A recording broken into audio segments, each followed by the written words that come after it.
Hello, hello, hello, everyone. It's me, it's your girl, Sia Knight, the College Savvy Coach, and I'm also the co founder of College Bound Parenting, which is a mobile app that can be found right now on iTunes and on the Google Play Store, in the Google Play Store. But I am so thrilled that you're here to talk with me and to interact. We're going to talk about senior year. What do you do to get ready for your child's senior year? It's tough, but relax. I've got 6 things that I want you to keep in mind that will help you kind of transition and ease into this senior year. So, first of all, let me give a little bit more background about me, about who I am, what I do, why I do what I do. So, when I say that I'm the college savvy coach, it's a cute little name that I made up or that I operate under. So I want you to know this. I am a college insider. Okay. I used to be a high school teacher.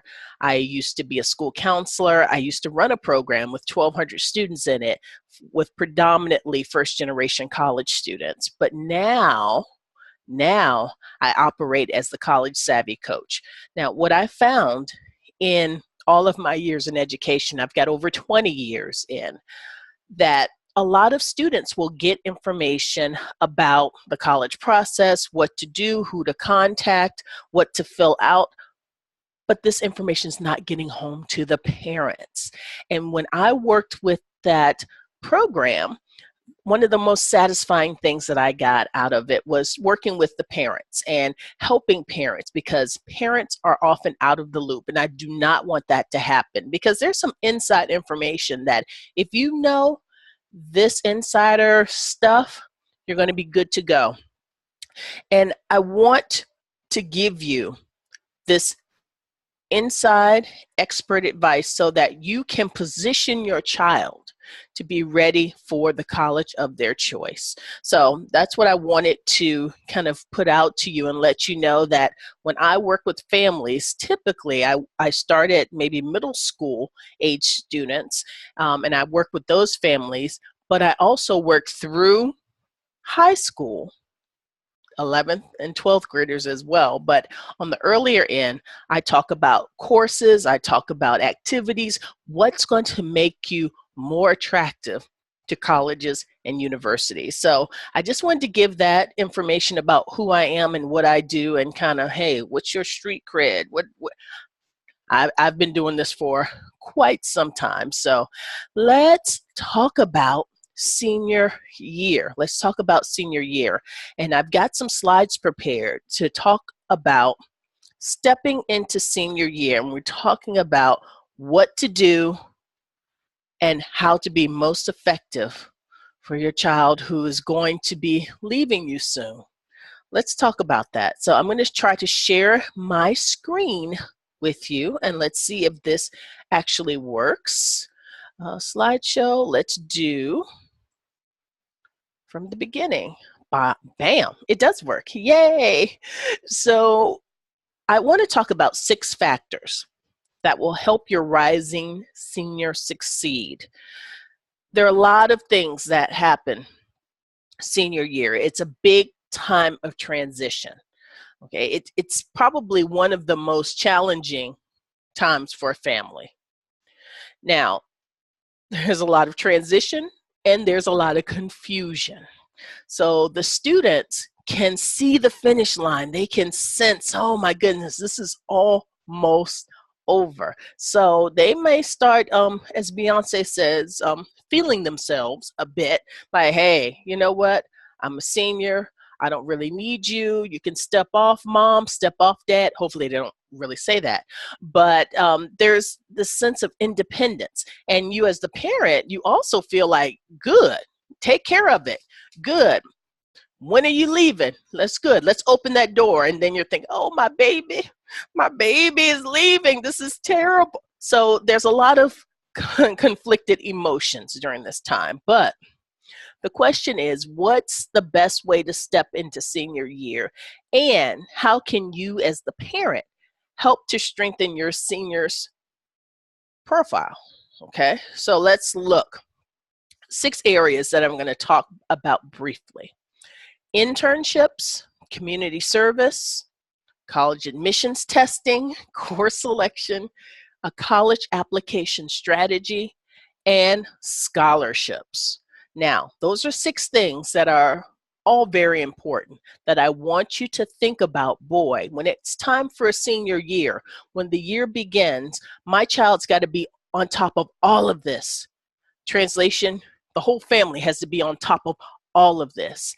And let's not forget that the student has to complete their classwork, their schoolwork in an excellent fashion as well. So it's a lot, but that's okay. I'm going to break it down into bite-sized pieces. So let's first talk about internships.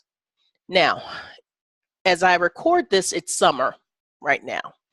Some of you have your children who are involved in really meaningful activities. They're doing internships, they're volunteering, some of you all, not so much. I would say when you hear this, if there are a few weeks left in summer, or let's say you got your hands on this a little bit later, there's a couple of days left in summer, you might want to see if there's an opportunity for your child to shadow. And when I say internship, it doesn't have to be a big, fancy, formal kind of situation. It could be, hey, my daughter wants to be an engineer. I know that my neighbor's cousin is an engineer. Can I have her go and shadow him for 2 or 3 days before school starts? So I would say try to get your child some type of practical experience.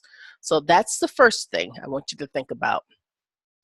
The second thing is good old-fashioned community service. Now, a lot of college applications may ask if you have some community service under your belt, and many students do. In fact, some school systems have it as a requirement. And scholarship applications, these are the things that often ask about community service.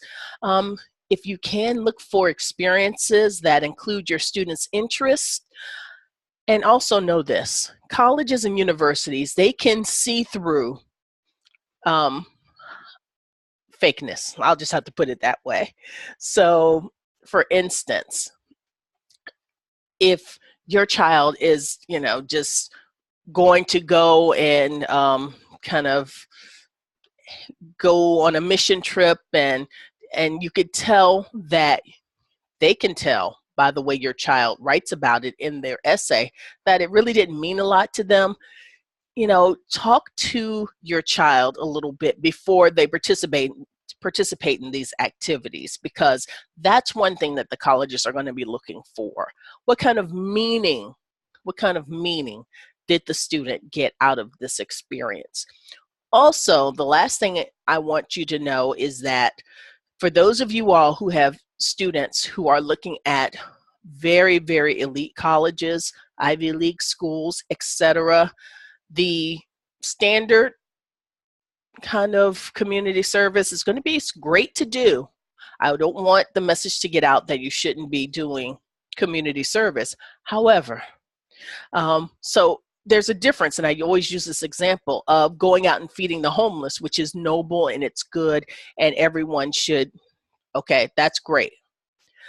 But the students who are getting into the elite colleges, the elite schools, they're not just going out and volunteering at a soup kitchen and feeding the homeless. They are growing organic vegetables, and they are preparing meals for the homeless from scratch, and they are inviting the homeless to come every Sunday evening at a gazebo that they built out of recycled wood. So there's a big difference between their standard community service, which is good, everyone should participate, everyone should give back, and things that are astronomical that those of us in our 30s, 40s, and 50s are saying, wow, we didn't even know people actually did this.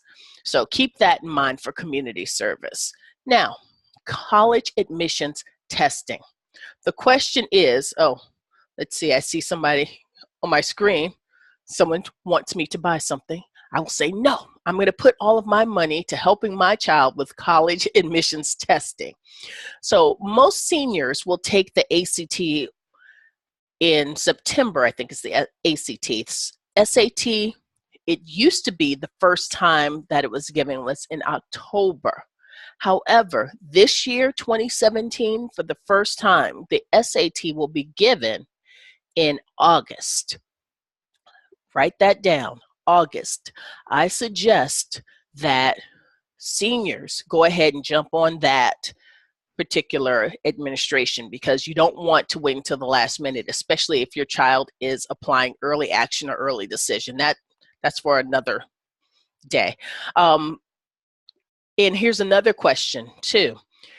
Does your child's dream school, does their intended school require the SAT too? And if so, you have to make sure you have that first part, the SAT 1, or the traditional, the verbal and math part, that's out of the way, and then they can do the SAT 2, which is the subject test. Okay, so let's move on to course selection. Now, I know that your child chose their classes in the spring, likely, right?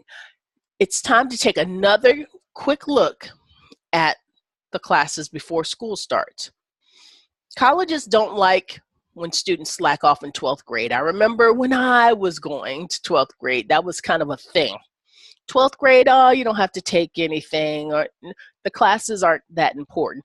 That's not the case in 2017, 18, 19. That's not the case in the 21st century. Colleges want to know that your child is continuing to challenge himself or herself. And one of my favorite topics, and I won't go into it too much right now, is your child taking math senior year? That is a big question. Let's move on. Oh, let's move on the other way. College application strategy. Here's what I want you to know. It's very important for senior year. You're going to have lots of information coming at you. You're going to be bombarded with a mountain of information. You have got to get organized in order to get through this senior year. A system that works for your family. Ideally, it's something that works for your child, and they can keep track of it, and you can have access to it, or a system that someone else has developed. Like I develop a calendar system for my clients. And what we do is we put all of the deadlines in and we work backwards. So if I know I have a family and November 1 is the deadline, we have to make sure we have all of the testing done by October. Now they have to have it done by August. Okay, so you have to have something that works for you. The last part, scholarships. Now, here's the tough thing. Here's the catch-22 about scholarships. Students have to be diligent about seeking out and applying for scholarships, and where most of the scholarships are available, that's when most students are tired. So for instance, let's think about this calendar for this upcoming school year. August, some kids go back in August, September, it's back to school time. Okay, let's say October. No, let's say August, because you're doing what Ms. Knight says, your child would take the SAT in August. Okay, so that's one thing that, oh, that's a Saturday that kind of makes your student tired already. August, September is back to school time, and there's a whole lot going on with that. October, you have maybe the SAT again, depending on how he or she fared. So then also in October, the FAFSA, the Free Application for Federal Student Aid. That's released on October 1. So you're thinking about filling that out as a family. Okay, here's November. You might have some November deadlines. Then December, you might have some January deadlines. So you're keeping this in January-ish, February-ish, that's when a lot of the scholarships are advertised. Now, by this time, everybody's tired, but you can't let everything fall by the wayside, because I just know every year as I see students who get these scholarships, and it's usually the same student or students who get 2, 3, 4 scholarships. Why? Because they were the only ones who were filling out those applications. So keep that in mind when it's time for senior year scholarships. Now, the time is now. I went through like the first 6 months of senior year and I got tired just talking about it. Now's the time for you to start thinking about it and start planning. Okay, so here's what I want to ask you. What do you need? Do you need some direction? Are you feeling overwhelmed? Are you feeling a little bit desperate? Do you need help refocusing your child to think about success instead of just accomplishment? Because I've worked around young people for a long time, and is it just about the A or is it about the big picture? Do you need someone that your kids will listen to? Now, remember, like I did, my mom would tell me something and I'm like, Mom, come on now. And in my head, I wouldn't say it out loud. I'm thinking to myself, I don't know if she knows what she's talking about. Someone down the street says the same thing. It's like, oh, I think that's some good information. Our kids are the exact same way. My job is to work with families. We'll all work together. And then here's the smooth part about it. I can help to make your student think that they thought of this thing themselves. Okay. So do you need to stop the fighting, the subtle hints, the eye rolling, the glares? I speak their language. I have a certification in teenology. Actually, no, I just made that up. But what I want to do is I want to help families by helping to change or reorient their thinking. Okay, so that's the way that I work with families. Now, imagine this.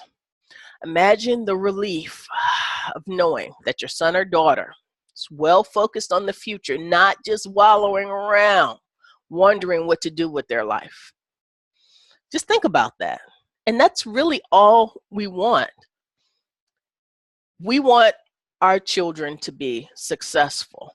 And so here's what I'm going to offer to you. Okay, I'm not selling you anything, but if you say, yes, Sia, you know what? I need some help. If you're serious about your child's success, apply to work with me. Let's have a conversation. Let's talk. The website is right here, bit.ly/apply VIP. And you have to be very particular about the uppercase and the lowercase letters, because that's just the way that that particular link works.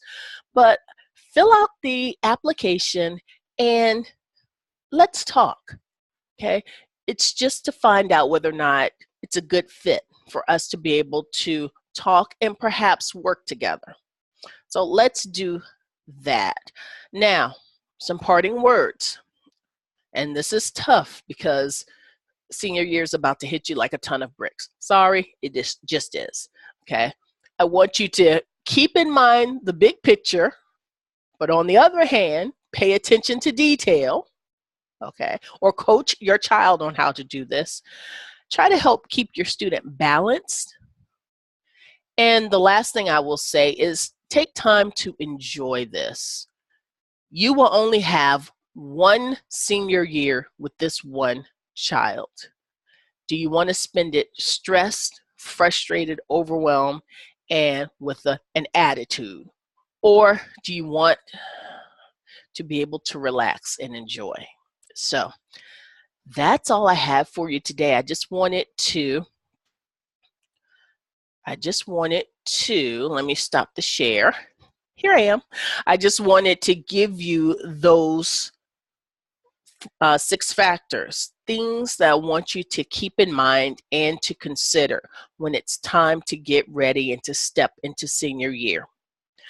So I'm looking to hear from you. Let's chat and see if this would be a good synergy between the two of us. So until next time, everybody, I hope you have a great day and stay savvy. Bye.